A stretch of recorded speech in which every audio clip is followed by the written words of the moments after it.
At 8 a.m., I called the number on the card. Mitchell picked up on the first ring. I said, "My name is Sarah. Robert Holland sent me. I think Diana already called you."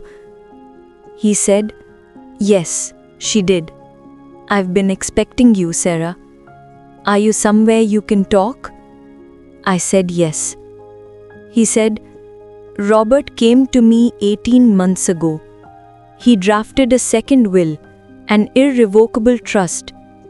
He told me exactly what would happen when he was gone. He told me Diana would call Gerard. He told me Gerard would produce a new document. He asked me to wait for you." I didn't say anything for a moment. Mitchell said, "The original will is in my safe. It has been since the day Robert signed it. It leaves everything to you, Sarah. The cabin, the house, the savings bonds, $127,000, all of it, in trust for you." He paused. He said, "Diana's updated will is a forgery. I already knew it would be." Mitchell filed the legal challenge the same week. Diana was summoned to his office on a Thursday morning. I was already there when she arrived. I was sitting at the conference table with my hands flat on a folder in front of me. I had chosen a chair with my back to the window, so the light was in her eyes and not mine. She walked in smiling. She was confident. She had Gerard with her. She thought she had already won. Mitchell paced the original will on the table. Diana's smile stayed for approximately 4 seconds. Then it didn't. She said, "This isn't legal." Mitchell said, "It is. Every page notarized, 3 witnesses, executed 18 months before Robert's death, when he was of sound mind and in full legal capacity, reviewed by 2 independent attorneys in addition to myself." Diana turned to look at James. James was sitting beside me. He was looking at the table. Diana pointed at me. Her hand was shaking. She said, "You did this. You turned him against me. You were in that house every day and you turned him against his own wife." I opened my folder. 8 months of caretaking records, medical receipts, pharmacy logs, photographs from every appointment, a notebook I had kept with dates and times and medications and conversations. I set it on the table. I said, "No, Diana, he turned himself." The room went completely silent. Gerard looked at the folder, he looked at the will, he looked at his own hands. He did not say anything else. The court upheld the original will 11 weeks later. Diana's forged document was declared fraudulent. Gerard lost his license to practice law in the state of Minnesota. Diana was ordered to return all assets she had accessed or transferred since Robert's death.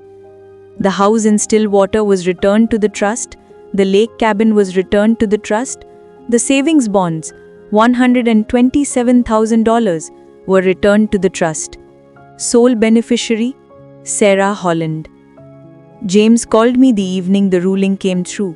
He said, "I should have stood beside you from the beginning. I saw everything.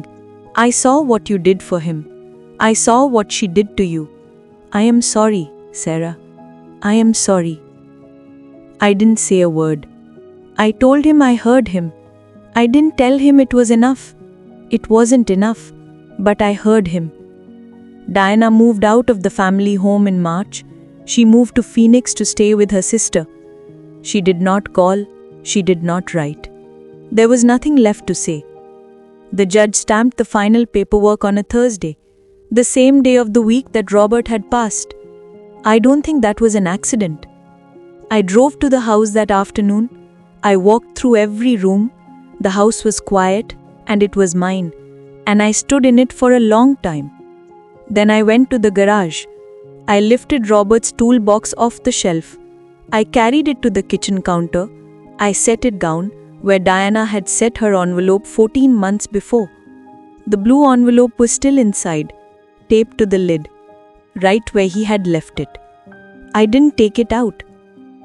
Some things you keep exactly where they are. My father-in-law couldn't be in that attorney's office with me, but his handwriting was. His planning was. His love was. Robert had known, long before any of us, that the people who take from you rarely announce themselves. They wait. They watch. They move quietly when you are at your most vulnerable. And so he had moved first, 18 months before anyone else knew to move at all. Some people spend their whole lives trying to take what isn't theirs. And some people spend their whole lives quietly making sure that can never happen. Robert was the second kind. If you have someone in your life who sees you, really sees you, even when the room is full of people who are looking right through you, tell them tonight. Don't wait. Don't wait for a blue envelope to know you were loved. The quiet ones always have the loudest stories.